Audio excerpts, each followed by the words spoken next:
আজকের রুগী রফিকুল হাসান, রাকিবুল হাসান। হ্যাঁ, প্রিয় শিক্ষার্থী বন্ধুরা, আসসালামু আলাইকুম। আজকের রুগী হচ্ছে রাকিবুল হাসান, 15 বছর বয়স।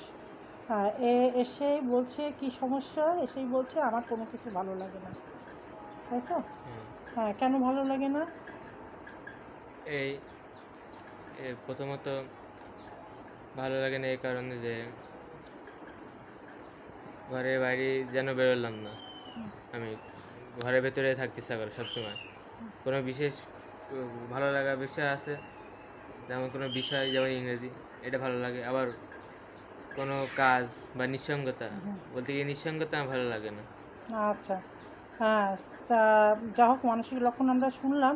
তবে ছেলেটা এর আব্বা মার সাথে এসছে, বলছে যে এর যে কথাবার্তা, যে একটা যে তোমাদের একটু শোনালাম, তার মানে